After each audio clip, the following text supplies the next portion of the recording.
প্রশাসনের পক্ষ থেকে বাজার তদারকি ও মূল্য নিয়ন্ত্রণের কথা বলা হলেও বাস্তবে তার কার্যকর প্রতিফলন দেখা যাচ্ছে না। বাজারে কঠোর নজরদারির অভাব এবং অনিয়মের বিরুদ্ধে তাৎক্ষণিক ব্যবস্থা না নেওয়ার ফলে এই সিন্ডিকেট আরও শক্তিশালী হয়ে উঠছে। এছাড়া ভোজ্য তেলের মান ও নিরাপত্তা নিয়েও গুরুতর উদ্বেগ রয়েছে। অনেক ক্ষেত্রে নন ফুড গ্রেড ড্রামে তেল সংরক্ষণ ও বাজারজাত করা হচ্ছে, যা জনস্বাস্থ্যের জন্য মারাত্মক হুমকি।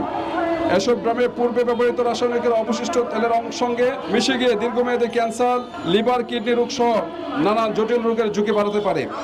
ফলে ভোক্তারা একদিকে যেমন বেশি দাম দিচ্ছেন, অন্যদিকে অনিরাপদ খাদ্য গ্রহণে বাধ্য হচ্ছেন। Consumer association of Bangladesh cab মনে করে এটি শুধু একটি বাজার অস্থিরতা নয়, বরং ভোক্তার মৌলিক অধিকার, ন্যায্য মূল্য পণ্য প্রাপ্তি, নিরাপদ খাদ্য সংগ্রহের অধিকার এর সুস্পষ্ট লঙ্ঘন। কৃত্রিম সংকট সৃষ্টি করে বাজারে পণ্যের সরবরাহ কমিয়ে দেওয়া এবং অতিরিক্ত দামে বিক্রি করা এটি সুসংগঠিত প্রতারণা, যা অবিলম্বে বন্ধ করা প্রয়োজন। এই মানববন্ধন কর্মসূচি থেকে ক্যাবের 5 দফা দাবি রয়েছে। সরকার নির্ধারিত দামে ভোজ্য তেল বিক্রি অবিলম্বে নিশ্চিত করতে হবে। সয়াবিন তেলের বাজারে সক্রিয় সিন্ডিকেট চক্র চিহ্নিত করে অপরাধের বিরুদ্ধে দৃষ্টান্তমূলক শাস্তি নিশ্চিত করতে হবে। বাজারে নিয়মিত কার্যকর তদারকি অভিযান করতে হবে। কৃত্রিম সংকট সৃষ্ট মজুতদারদের বিরুদ্ধে কঠোর আইনি ব্যবস্থা গ্রহণ নিতে হবে। নন ফুড গ্রেড ড্রামের তেল সংরক্ষণ ও বিক্রি তাৎক্ষণিকভাবে বন্ধ করতে হবে। ভোজ্য তেলের জন্য ফুড গ্রেড পাত্র ব্যবহার বাধ্যতামূলক করতে হবে।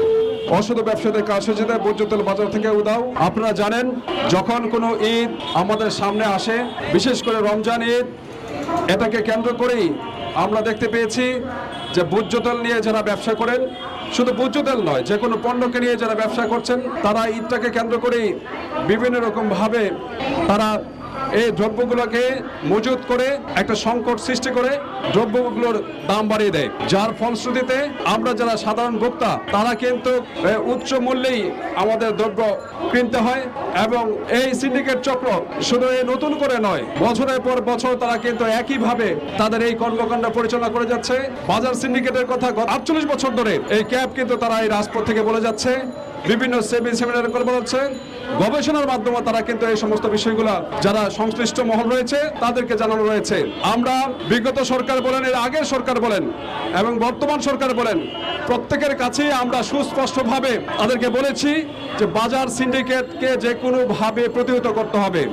এই অসাধু ব্যবসায়ী চক্রকে যদি আমরা দমন করতে না পারি, এই অসাধু ব্যবসায়ী চক্রকে যদি আমরা নিবৃত্ত করতে না পারি, তাহলে কিন্তু আমাদের শুধু ভোজ্য তেল নয়, এই চিনি থেকে ধরে আমাদের নিত্য প্রয়োজনীয় প্রত্যেকটা পণ্যকেই তারা আজকে কিন্তু এই সিন্ডিকেটের আওতায় এই মজুতদারীরা তারা বিভিন্নভাবে মজুত করে তারা কৃত্রিম সংকট সৃষ্টি করে আমাদের ভোক্তাদের পকেট কেটে নিচ্ছে। এই অসাধু ব্যবসায়ীদের কাছে বাজার থেকে যে ভোজ্য তেল উঠানো হচ্ছে, তার প্রতিবাদেই আজকে আমাদের এই মানববন্ধন কর্মসূচি।